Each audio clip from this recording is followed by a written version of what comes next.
Okay, so the rules of economic self-defense. Now let me go down here and make sure everybody can see everything. Okay, I see a lot of yeses and yeps and everything else. Okay, great, great, great, great, great. All right, so let's jump into this. It's not so much about me just sort of telling you what I think or telling you that understanding wealth is important. I want to do my part in terms of helping you to to apply things in your life that will help you sort of slowly move in that direction. um, Basically, let me start here. Let me start with who I am and why you should be listening to me. Now, again, I'm not telling you you should listen to me. I'd rather show you why you should listen to me, and then if you still don't think you should listen to me, then you should listen to somebody else, right? So I don't pretend to know everything, but I will show you what I know, and hopefully that will be enough to make you feel comfortable being in this class. Where do I come from? Well, I was a finance professor at the college level for 23 years. I probably taught about maybe 18 different finance classes, everything from international finance to banking to investments to classes on the stock market, everything else. My dissertation was on the stock market when I got my PhD. I taught my first finance class when I was 22 years old at Indiana University, which was complete hell at the time, to be honest with you, because I was a 22-year-old black kid teaching a whole bunch of white kids who were not used to having a black male instructor, let alone a young black male instructor, let alone a young black male instructor who's still learning, I wasn't very good at that time. I was learning how to do my job. But I finished college and I was a straight A student in college and all that good stuff. Since that time, I've taught at a bunch of different universities: University of Kentucky, Indiana University, the Ohio State University, the University of Rochester, Syracuse University, the Shanghai University of Finance and Economics in China. If you haven't been to China, you really got to go. It really it'll broaden your point of view. I guarantee it. The Center for European Economic Research. And so those are the places I've taught, and that's what I've done. That's my background. Those are my credentials. I think that's important to state plainly and clearly because there are a lot of people who are out here claiming to be doctors and professors who really aren't, and a lot of people who don't believe that you really know your stuff because you're black.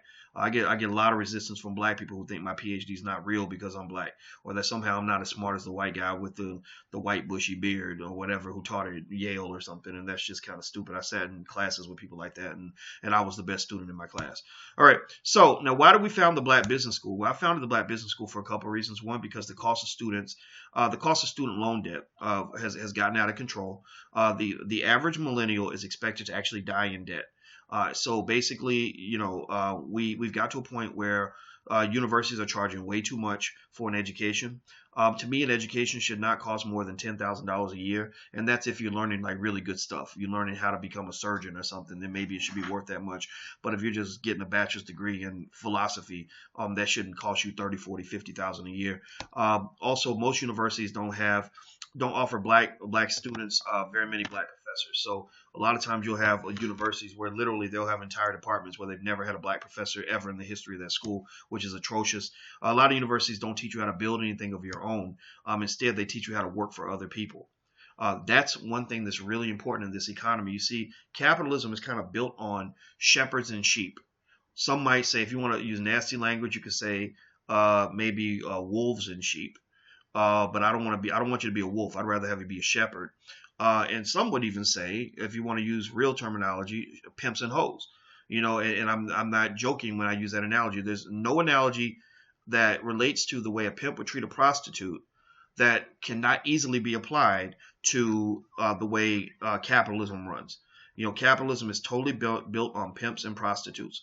And so ultimately, it's important to know, when you're learning about this economic system, who are you learning it from? And how are you learning these things? And some people even mention HBCUs. Well, the problem with HBCUs a lot of times is that many HBCUs were actually designed to prepare you to go work for white people.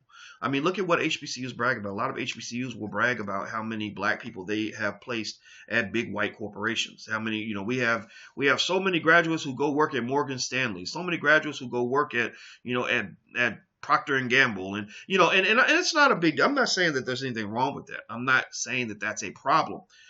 The problem is, it's just like it actually reminds me of something that I was talking to somebody about when I said, I'm real concerned about this fatherlessness situation in our community where we don't think fathers matter. I say because a lot of our boys are growing up to be weak. A lot of our boys are not growing up prepared to really fight and compete because they've got these some very feminized tendencies. A lot of these young boys I see, I don't want them marrying either one of my daughters because I don't really feel like they'd have the ability to defend the integrity of a household. And somebody said something like, well, do you have a problem, Dr. Boyce, with boys who are effeminate? And I think they're trying to make it into a homophobic thing. I said, no, I don't have a problem with the boys that are feminine. I said, the problem is you can't have a whole community where every man is feminine. You can't have a whole community where everybody's gay or every man is chasing another man or every man is, whatever, like is not trying to be something strong. I mean, and again, not to say that a gay person can't be strong. So let's make sure I'm clear on that. But my point on that is that, when you talk about, take the analogy full circle, when you talk about black people who go work for whites, sure, there are always going to be black people who work for white people. But everybody can't just prepare their child to go work for a white person. It won't work. It won't work. It won't work for a couple reasons. Number one, your community will never truly be free because you'll never have true economic sovereignty. Everything you do, every decision you make, every political movement you make will have to be under the umbrella of a white benefactor. There will have to be a white person sponsoring this. And if you want to see what I'm talking about, go to things like the Congressional Black Caucus Convention and things like that. You will, or NAACP convention. Everything will be sponsored by a corporation. Everything is like, this is brought to you by, by Miller High Life. This is brought to you by Nike. This is brought to you by Facebook. This is brought, and the problem with that is that I know how corporations think. I understand capitalism very well. And corporations really aren't ready to take the risk necessary to truly fight for black liberation. Corporations are extremely what they call risk averse. Risk averse means that you are afraid of risk. And to really fight for the liberation of black people, you have to take some chances. You name me one hero in black history. Name me one person in black history that you admire who did not have to take a risk. Name one. Harriet Tubman? No. She had to carry a shotgun. She took all the risks. Martin Luther King? No. He got killed. Angela Davis? No, wait. She almost faced life in prison. Who else? Booker T. Washington, W.E.B. Du Bois, Marcus Garvey. Name anybody who's truly progressed the struggle for black people who did not have to take a risk. Now imagine if those same people were sponsored by big corporations run by the descendants of their oppressors. How would that work? That doesn't even work. That doesn't even apply. So for black people, it doesn't mean we can't have some of us working for white people. It just means all of us can't work for white people. And that's what we have right now. Dr. Claude Anderson speaks eloquently about this in the book Powernomics, where he says, back in slavery, I think he said 98.2% of all black people work for white people. Now, 98.2% of black people work for white people. All y'all are trained to get under the same damn umbrella. It doesn't work. Let me tell you another reason why it doesn't work. Not just because you can't truly fight for real meaningful liberation with a white benefactor, but also, integration can work for some people. It can work for elite black people who fit into the masses, who are ready, really sort of built for assimilation. But it doesn't work for everybody because there's not enough room to accommodate the masses in white institutions. Studies show that when a white corporation becomes more than 7% black, people start to devalue the company. They start saying, oh no, there's too many black people here. We need to let some of these black people go, or maybe their products aren't as good, or the company's just too black. So there's not enough room for the masses. So what you have now is go watch the movie The Hunger Games if you want to see the state of black America now. You have a few elite people who've been allowed into the system, who get treated very well, but the masses are left out. And that's the problem. We can't, as black people, sort of have everybody sort of training their kids to go work for white people. That doesn't make any sense. So black people, we don't need more employees. We don't need more people that are going to get jobs.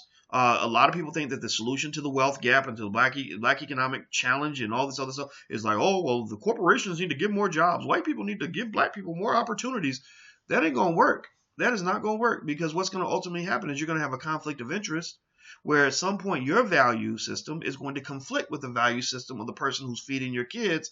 And guess who's going to win that battle? Guess who wins that battle? The person who is in control of the system, or the person who is dependent upon the system that is controlled by somebody else? So understand this game that you're playing as you step into it so you don't get trapped. We need builders.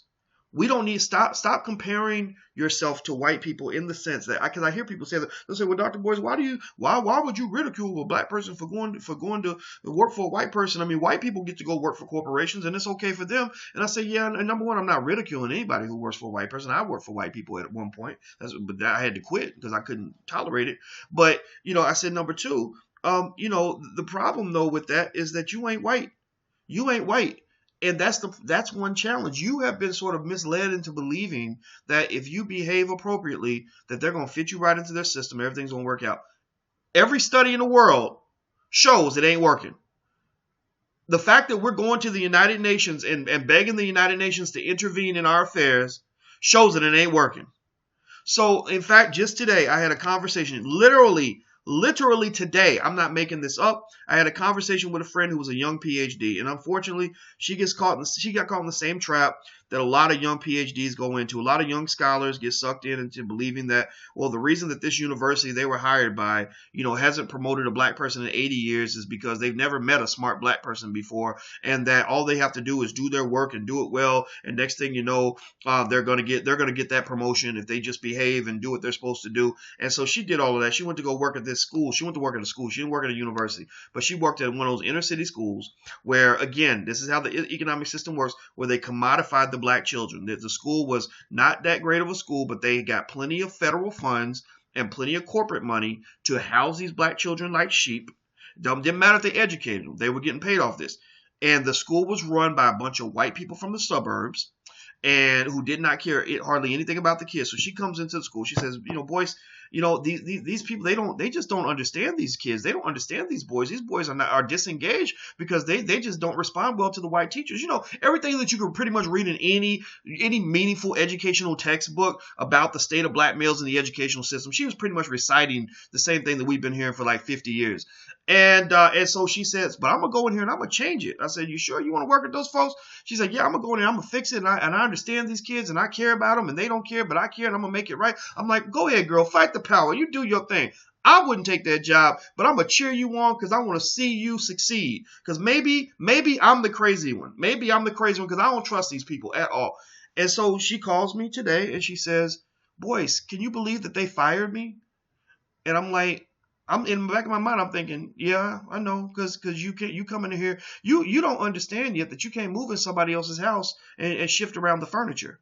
You don't understand that you were walking into a game that was controlled by them. That was their system.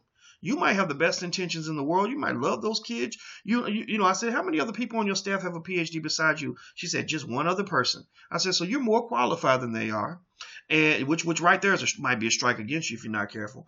And you love the kids, and you're asking them to change their protocol. Oh, guess what? They eventually they're gonna boot you out of that because what you're doing is you're trying to share power with people that don't have to share it with you. Power is not shared willingly; you have to take it.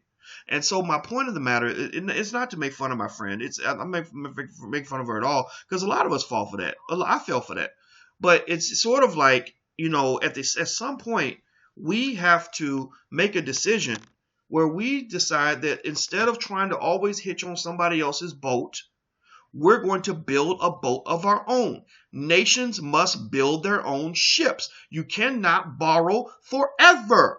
You must have a generation that is willing to make the sacrifices necessary to develop an infrastructure. So I told her, I said, here's what you do.